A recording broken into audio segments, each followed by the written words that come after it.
For 8 months, he has quietly investigated one of the world's worst non-nuclear explosions with only 4 assistants, and a lot of powerful detractors trying to block him in that time. Judge Tarek Bitar has become a household name in Lebanon and a staple on every news bulletin. For many Lebanese, Bitar's investigation of last year's massive Beirut port explosion is their only hope for truth and accountability in a country that craves both. Billboards in Beirut showing a fist holding a gavel read, "Only Tarek can take our revenge," a play on Arabic words using the judge's last name. But to the country's entrenched political class, the enigmatic 47-year-old has turned into a nightmare. Politicians have united as they rarely do to remove him from his post, apparently deeming him a threat much greater than the country's collapsing economy, the state's empty coffers and burgeoning unemployment, poverty and public anger. Bitar has not shied away from summoning a dozen senior former and current government officials, some of them on charges of criminal negligence and homicide with probable intent. He issued arrest warrants for 2 former ministers when they refused to appear before him. More than 215 people died in the August 4, 2020 port explosion, caused by the detonation of hundreds of tons of ammonium nitrate stored in a warehouse for years, apparently with the knowledge of senior politicians and security officials who did nothing about it. The explosion also injured 6,000 people and destroyed parts of the city.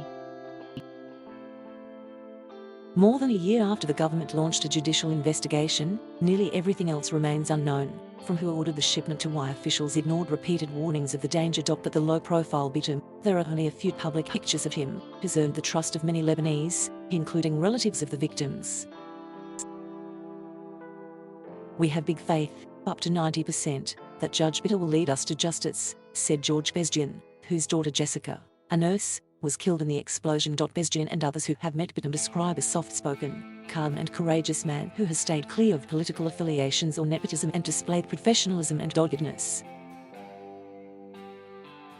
On a recent day there was no electricity in the judge's office. In the humid room, Bitar and 2 assistants shared one computer monitor. A legal expert familiar with the case said it is quite shocking when you walk into his office and there is one computer screen and 2 people helping him, as he is trying to solve the biggest crime in Lebanon's modern history, the legal expert said, speaking on condition of anonymity to divulge details from the private meeting. The second judge to lead the case, Bitar, was appointed in February. His work has been challenged every step of the way. At first, suspected officials took cover behind parliamentary or professional immunity, declining to appear before him. They accused him of singling out some officials and not others, in an apparent attempt to stoke sectarian grudges in a country divided along sectarian lines. Then they sued him and tried to discredit him, saying he showed bias and was allied with foreign powers.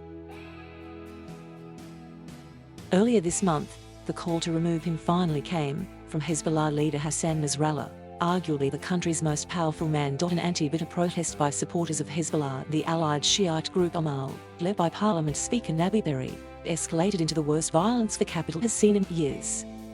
7 people were killed and accusations followed that Bitar was a threat to social peace. The investigative judge Bitar has become a real problem in Lebanon, Hezbollah deputy leader Naim Qassem said Saturday. "Because of him we nearly had a major strife," he said, being the clearest attempt yet to tie Bitar to civil unrest. Hatem Mahdi, a veteran judge and prosecutor, said he never before witnessed such a standoff between the political class and the judiciary. The new government of Prime Minister Najib Mikati is already in a deadlock over how to respond to calls for removal of Bitar. Meanwhile, Bitar has not backed down, reissuing his summonses to senior officials. He now moves around with guards. The judge has been open to visitors and questions about the legal process, but he is careful not to divulge his next moves, the legal expert said. Born in 1974 to a secular Catholic family from northern Lebanon, Bitar studied law at the Lebanese University in Beirut and later trained at a judicial academy to graduate as a judge. He was appointed a public attorney in northern Lebanon in 2012, a post he retained until 2017, when he was appointed head of the Beirut Criminal Court. There, he issued several sentences in cases that shook Lebanon, such as the shooting at close range of a young man following a traffic accident.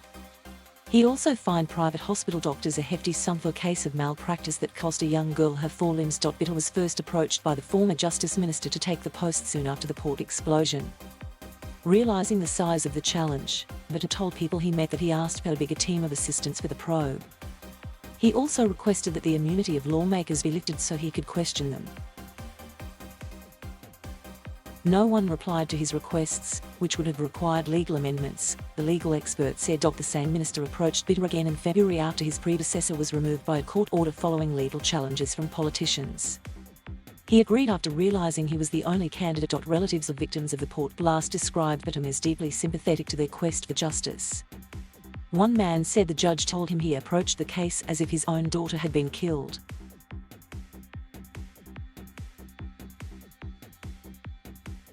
Thank you for watching. Please subscribe.